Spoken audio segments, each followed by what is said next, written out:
भारुडाचं नाव आहे हरिहर युद्ध. हरी म्हणजे कृष्ण आणि हर म्हणजे शंकर. ह्या दोघांचं युद्ध त्यांच्या भक्तांसाठी झालं.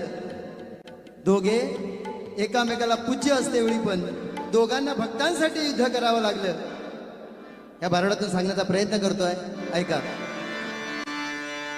भक्तांसाठी झाले युद्ध हरिहराचे, भक्तांसाठी झाले युद्ध हरिहराचे.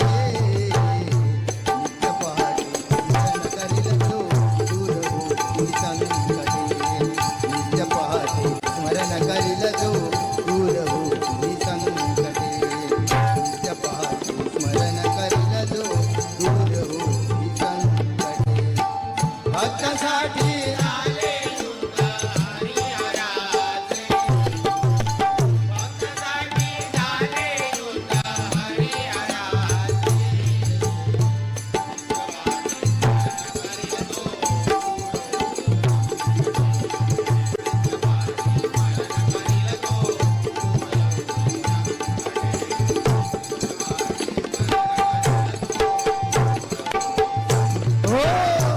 भक्तांसाठी झालं युद्ध हरिहराचं आणि नित्य पहाटे स्मरण करील जो दूर होती संकटे.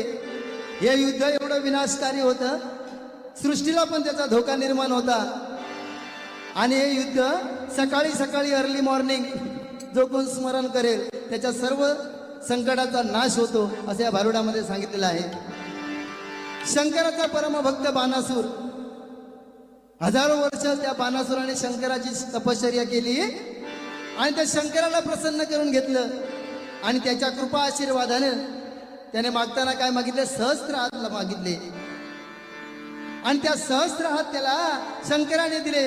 आणि त्या सहस्त्र हातांमुळे तो एवढा उन्मत्त झाला की त्याने सर्व देवी देवतांना, मानवांना, दानवांना परास्त केलं. आणि शंकरा वाचून कोणीही या त्रिभुवनामध्ये एकही योद्धा उरला नाही. आणि म्हणून तो शंकराकडे गेला आणि शंकराला काय सांगतो आहे, अहो कैलासीच्या देवा तुला माझा राम राम.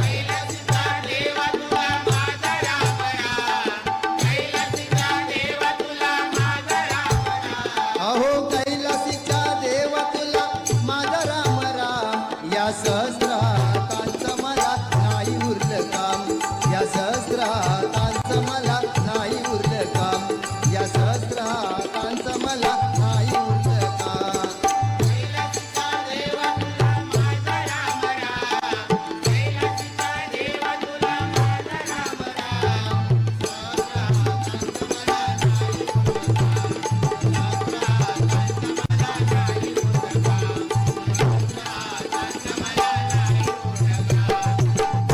मोठे पर्वत मी कातूर केले,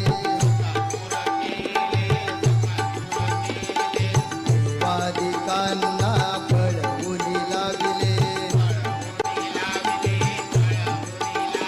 या तिन्ही लोकांमध्ये उरलं नाही काम, या तिन्ही लोकांमध्ये उरलं नाही काम.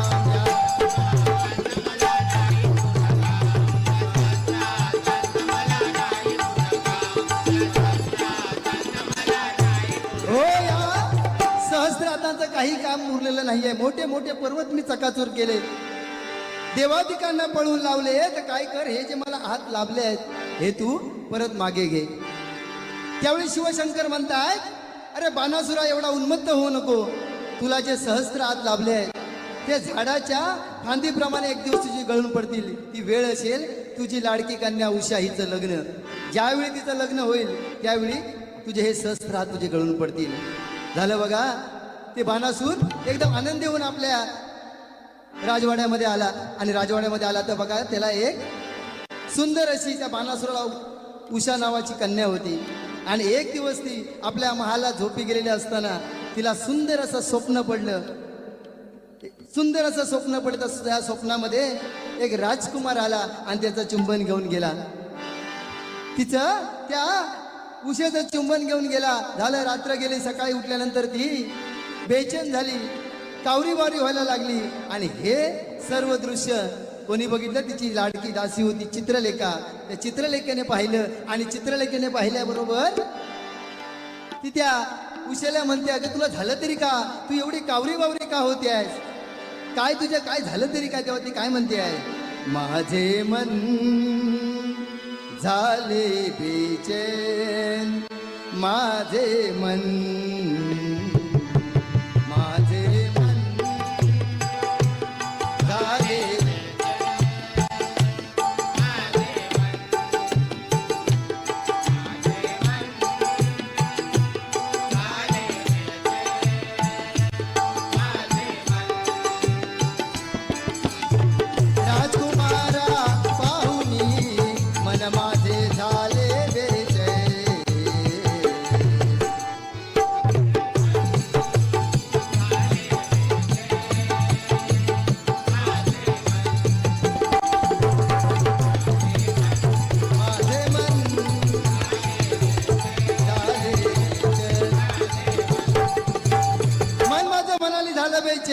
कोणतरी एक राजकुमार आला स्वप्नामध्ये आणि तो चुंबन घेऊन गेला. तेव्हा चित्रलेखा म्हणते, कोण तो राजकुमार. ती म्हणते, मला कोण तो माहित नाही, कुठच्या देशाचा होता, कुठच्या राज्याचा होता, कुठच्या गावचा होता, कोण मला माहित नाही, पण कोणतरी राजकुमार सुंदरसा आला आणि माझं चुंबन घेऊन गेला. त्यावेळी काय झालं, म्हणाले ते काम कर. चित्रलेखा म्हणते आहे, मला एक त्याला अवगत आहे, तू तिचं वर्णन कर, त्या राजकुमाराचं वर्णन कर, मी चित्रलेख करते. आणि ती चित्र काढायला सुरुवात केली आणि उषेने तिचं वर्णन करायला चालू केलं. कसं बघा, नयन त्याचे कमल दल,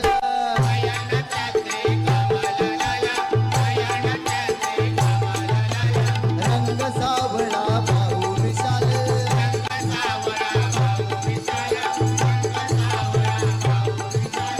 रंग सावळा भाऊ विशाल,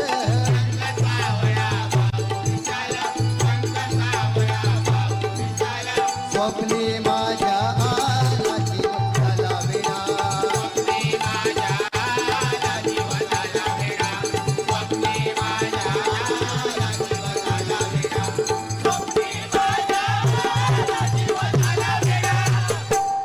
स्वप्ने माझ्या आला नयन त्याचे कमल दल, रंग सावळा बाहू विशाला, असा तो राजकुमार माझ्या स्वप्नामध्ये आला आणि माझं चुंबन घेऊन गेला. तिने चित्र काढायला सुरुवात केली. चित्रलेखीने पहिलं चित्र काढलं कृष्णाचं, नाही म्हणाली. अर्जुनाचं चित्र काढलं, भीमाचं चित्र काढलं, दुर्योधन दुःशासन सर्वांची चित्र काढून पाहिली, पण म्हणाल हा कोण नाही. आणि ज्यावेळी कृष्णाचा नातू अनिरुद्धाचं चित्र काढता क्षणी ती मनातल्या मनात लाजली आणि म्हणतो, हाच माझ्या स्वप्नातला राजकुमार, हाच तो म्हणाला रात्री येऊन माझं चुंबन घेऊन गेला. त्यावेळी ती चित्रलेखा म्हणते, काय काळजी करू नकोस, तू काय कर, मी म्हणाल त्या राज्यामध्ये जाते, कृष्णाच्या दरबारात जाते आणि अनिरुद्धाला घेऊन येते. तोपर्यंत तू काय करून ठेव, शालून हिरवा पाचून बरवा, वेणीती पेढी घाला, साजन बाई घेऊन जाईल, साजन बाई घेऊन जाईल, साजन बाई घेऊन जाईल, शालून हिरवा पाचून बरवा,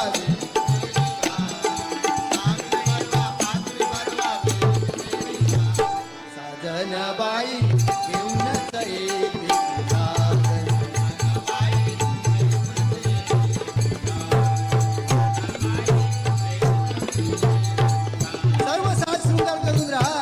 नटून थटून राहा, मी त्याला घेऊन येते. काय केलं, ती चित्रलेखा कृष्णाच्या दरबारात गेली. अनिरुद्ध झोपला होता रात्रीचा, त्याला तसाच उचलला आणि बाणासुराच्या त्या नगरीमध्ये घेऊन आला. उचलला, सकाळ झाली, सकाळी झाल्याबरोबर बाणासूर त्या राज्यामध्ये आल्यानंतर तो अनिरुद्ध उठला, बघतोय तर काय महाल अनोळखी, सगळं अनोळखी. आणि एवढ्यात काय झालं, चित्रलेखा त्याच्या समोर आली. चित्रलेखा समोर आल्याबरोबर बघतोय तर काय मी कुठे आहे. तेव्हा ती चित्रलेखा काय म्हणते आहे, या रावजी तुम्ही बसा भाऊजी, या रावजी तुम्ही बसा भाऊजी, कशी मी राहू तुमची मर्जी, ओ बसा भाऊजी, बसा भाऊजी, ओ बसा भाऊजी.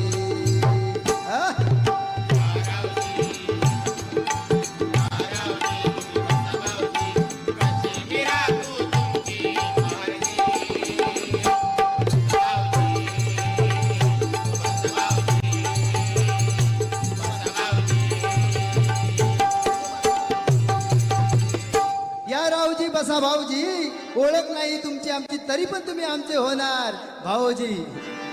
तरी पण काय होणार, तुम्ही आमचे भाऊजी होणार का, तुमची आमची ओळख नाही. तेवढं काय झालं, एवढं सांगल्याबरोबर ती उषा राजकन्या त्या अनिरुद्धाच्या समोर आली. दोघांनी एकामेकाकडे पाहिलं आणि दोघांचं प्रेम प्रकरण चालू झालं. दोघे पण एकामेकाच्या प्रेमात पडले. आणि ती उषा काय म्हणते, सजना रे भुलले मी काय जादू केली, सजना रे भुलले मी काय जादू केली. हो बघून तुला जीव माझा होतो वर खाली, बघून तुला जीव माझा होतो वर खाली, बघून तुला जीव माझा होतो वर खाली. बघून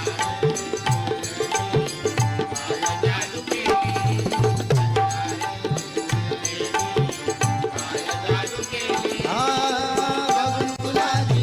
माझा वर खाली, बघून तुला जीव माझा वर खाली, बघून तुला जीव माझा वर खाली. बघून म्हणाला जीव का वर खाली होतोय. दोघांचं प्रेम प्रकरण चालू झालं आणि निसर्गाने आपलं काम केलं.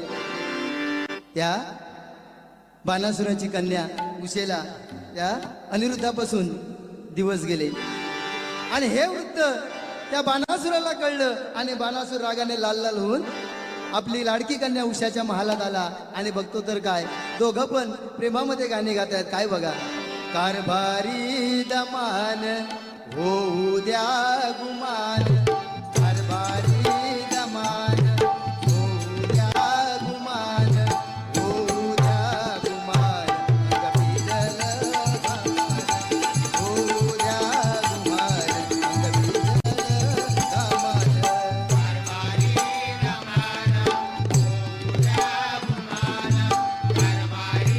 घामान. होऊ द्या गुमान,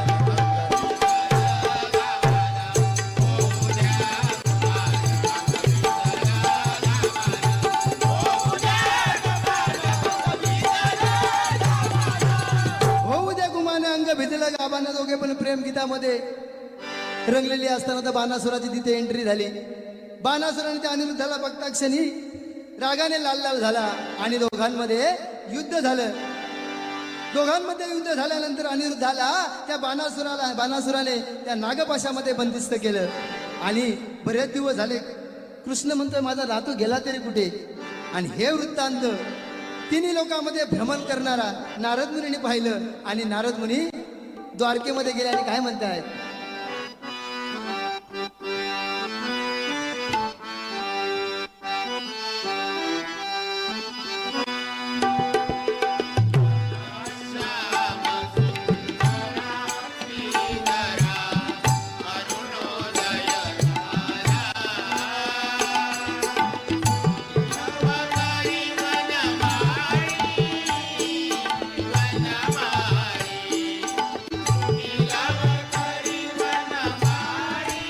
उदया चळी भक्त आला,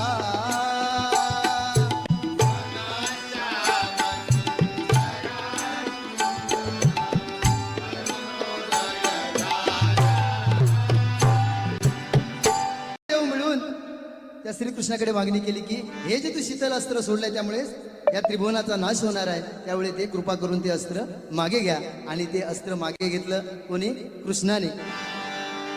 अस्त्र मागे घेतल्याबरोबर कृष्णाने सांगितलं खरोखर की तुझ्या म्हणजे शंकराला सांगितलं की तुझा लाडका बाणासूर, तुझा भक्त बाणासूर ह्याचे मी हात कापणार नाही. काय करणार, त्याला ठार मारणार नाही. कारण काय झालं होतं की सन्माननीय आमचे भिरवंडे गावचे सुपुत्र माझे बंधू शेखरजी सावंत यांच्याकडून गुगल पेच्या माध्यमातून 200 रुपयाचा लाख मुलाचं पारितोषिक आलाय.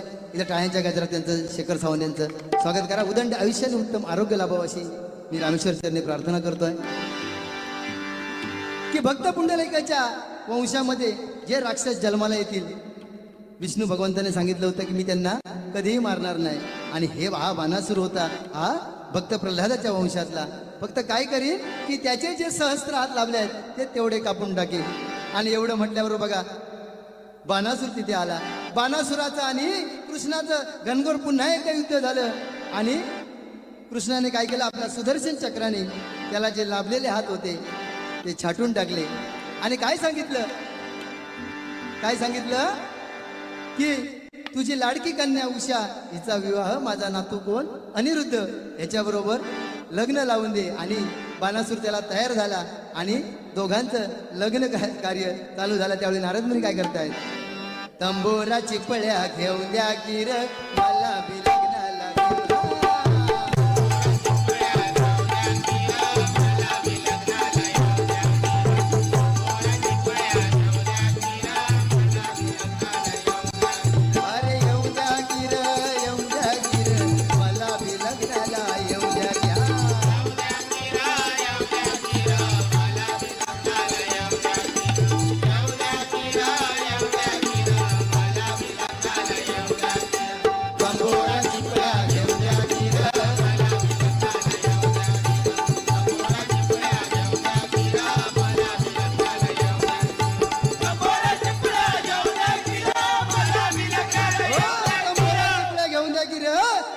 लग्नाला येऊन द्या. काय झालं बघा, ही याची नारद मुनीची घाई चालू झाली आणि इकडे लग्न समारंभ चालू झाला. मंगलाष्टका जोरात वाजायला चालू झाल्या. बरोबर माझे गुरुबंधू, ज्येष्ठ गुरुबंधू उदयजी राणे यांनी पण सुंदर अशी मंगलाष्टका साजरी केली. तर त्यांना पण धन्यवाद देतोय. उषाच्या लग्नाचा बघा कसा बेंडबाजा वाजतो, ठुमकत नारद नाचत. उषाच्या लग्नाचा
मंगलाष्टकांचा वर्षाव झाला,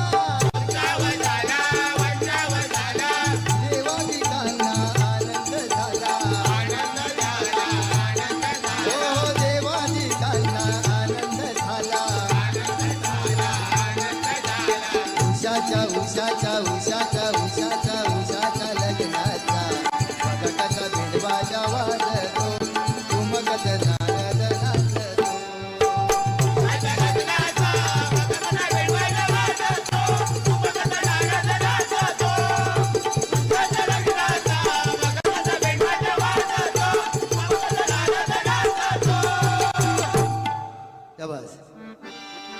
उषाच्या लग्नाचा बेंडबाजा वाजायला लागला. सर्व देवांना आनंद झाला, कारण दोघांचं अनिरुद्ध आणि या उषाचं लग्न झालं. सर्व देवांना आनंद झाला. आणि काय झालं बघा, दोघांचं लग्न लागल्यावर देवांना आनंद झाला रे बा.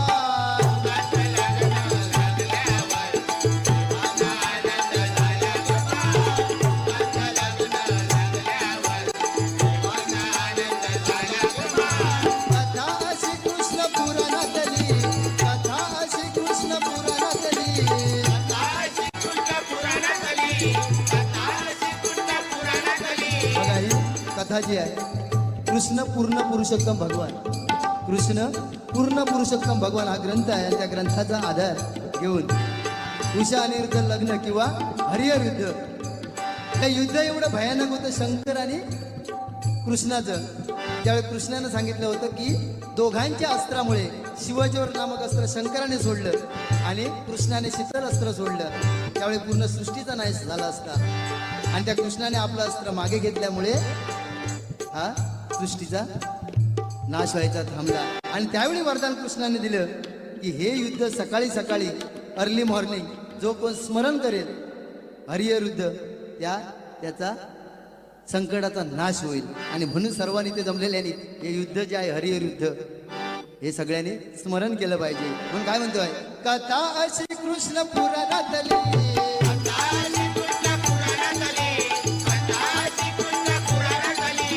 सतीश सावंत गातो रे भाय, सतीश सावंत गातो रे भाय, सतीश सावंत गातो रे भाय. त्यांचं लग्न लागल्यावर आनंद झाला रे भाय, तुझं लग्न लागल्यावर देवाचा आनंद झाला रे भाय, तुझं लग्न लागल्यावर देवाचा आनंद झाला रे भाय. दोघांचं लग्न लागलं आणि इथे आपली कथा जी आहे ती खरोखर कथा इथे संपलेली आहे.